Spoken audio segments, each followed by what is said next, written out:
តបងប្អូនថ្ងៃនេះខ្ញុំមកចែកម្លែកតកតងជាមួយនឹងការលេងបទចម្រៀងមួយប៉ុន្តែជាក្បាលដំបូង intro solo បងប្អូនបទទំនួញហ្គីតាបងប្អូនហ្នឹងហើយឥឡូវនេះយើងមករៀនទាំងអស់គ្នាហើយខ្ញុំថ្ងៃនេះឲ្យបងប្អូនរៀនយើងស្ដាប់បងប្អូនស្ដាប់ការលេងរបស់ខ្ញុំហើយនឹងមើលការលេងរបស់ខ្ញុំនេះហើយបងប្អូនអនុវត្តតាមខ្ញុំធ្វើយឺតដើម្បីបងប្អូនបានលេងតាមអញ្ចឹងបងប្អូនបាទតោះបទហ្នឹងវានៅក្នុងតុងដូមានដូមានឡាមីន័រមានវ៉ាហើយមានសូតោះលេងសូឡូណាបងប្អូនណាតែ intro ដំបូងណាតែក្បាលដំបូងទីខ្ញុំអត់លេងបានដល់ចប់ទេបងប្អូនចាំពេលក្រោយចាំលេងដល់ចប់បាទតោះយើងមួយតោះខ្សែទី5ខ្ទង់ទី3នេះមកតោះ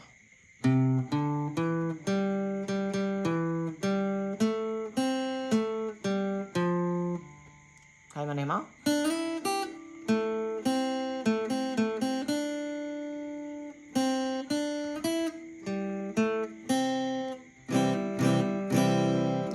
ម្ដងទៀតចាំមួយចាំខ្ញុំសម្រាយឲ្យណាបងប្អូនណាយើងចុចចេញមកណាមើលដៃនាងខ្ញុំហើយទៅមកគេខ្សែក្រោមចោលមកដៃកដាលខ្សែក្រោមចាស់ហើយពីរដងនេះ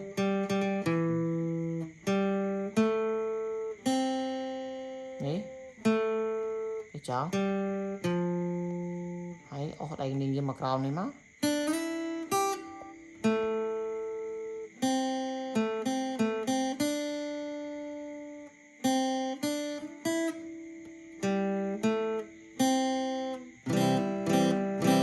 ឡើងក្រោយឡើងនេះហើយយើងកេះខ្សែទី3ចោលហើយដៃកដាលអងទៀតខ្ញុំលេងរៀងលឿនបន្តិច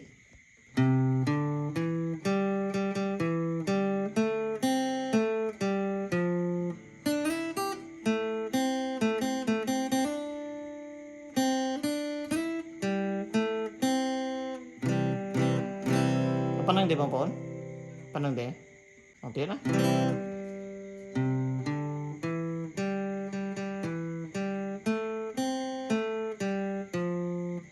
ហើយ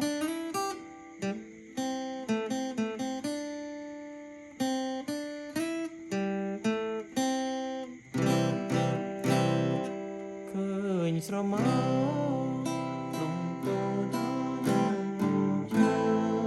អូខេខ្ញុំបានច្រៀងទេបងប្អូនដោយសារអត់មានកម្លាំងច្រៀងប៉ុន្តែគាត់ថាបង្ហាញចង់បង្ហាញ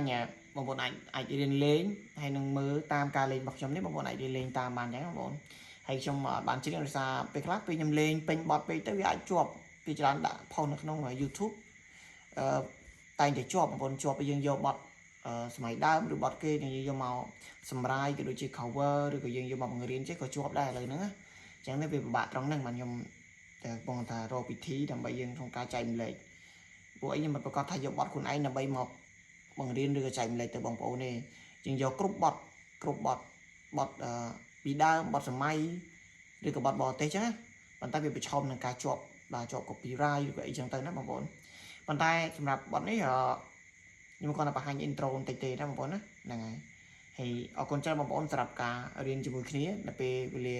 ស្មើនេះហើយអរគុណបងប្អូនសម្រាប់ការចុច subscribe នៅ channel របស់ខ្ញុំអរគុណបាទ